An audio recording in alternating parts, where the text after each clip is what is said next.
Assalamualaikum warahmatullahi wabarakatuh. Perkenalkan, nama saya Putri Melati, NVM 5021227. Di sini saya akan menjelaskan tentang perkembangan kurikulum 2013 atau biasa disebut dengan K13, lalu kurikulum darurat dan kurikulum merdeka.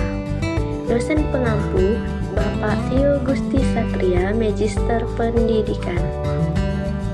Pengembangan kurikulum 13 merupakan kurikulum nasional yang telah dikembangkan bertahun-tahun dan telah memenuhi dua dimensi kurikulum, yaitu rencana dan pengaturan mengenal tujuan, isi, dan bahasan pelajaran, serta cara yang digunakan untuk kegiatan pembelajaran. 2. Kurikulum darurat. Kurikulum ini merupakan kurikulum yang dapat dilaksanakan oleh satuan pendidikan dalam kondisi khusus yang memberikan fleksibilitas bagi satuan pendidikan untuk menentukan kurikulum yang sesuai dengan kebutuhan pembelajaran peserta didik. 3. Kurikulum merdeka. Kurikulum merdeka merupakan kurikulum dengan pembelajaran intrakurikuler yang beragam, di mana konten akan lebih optimal agar peserta didik memiliki cukup waktu untuk mendalami konsep dan menguatkan kompetensinya. Baiklah, saya akan membahas tentang kurikulum K13, pengembangan. Pengembangan kurikulum merupakan bagian dari strategi peningkatan capaian pendidikan. Di samping kurikulum, terdapat sejumlah faktor, diantaranya lama siswa bersekolah, lama siswa tinggal di sekolah, pembelajaran siswa aktif berbasis kompetensi, peranan guru sebagai ujung tombak pelaksanaan pendidikan.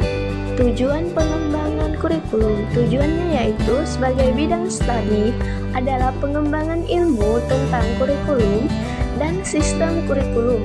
Ada beberapa landasan pengembangan kurikulum, yaitu landasan yuridis, landasan filosofis, landasan teoritis, landasan empiris. Struktur kurikulum terdiri atas jumlah mata pelajaran, beban belajar, dan kalender pendidikan. Selanjutnya yaitu kurikulum darurat. Pengembangan kurikulum ini yaitu dengan prinsip diversifikasi.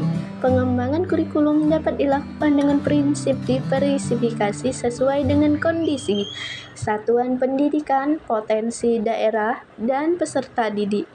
Namun tetap harus memperhatikan usia dan tahap perkembangan peserta didik.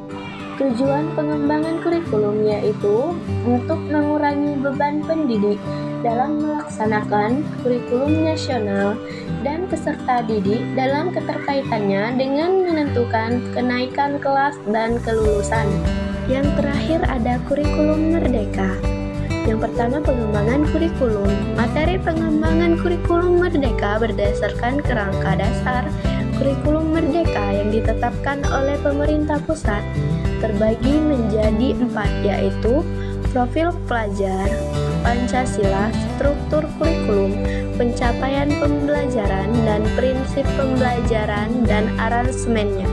Selanjutnya ada tujuan pengembangan kurikulum, mengembalikan otoritas sekolah dan pemerintah daerah untuk pengelola sendiri pendidikan yang sesuai dengan kondisi dan daerahnya, mempercepat pencapaian tujuan pendidikan nasional, dan serta menyiapkan tantangan global era revolusi 4.0.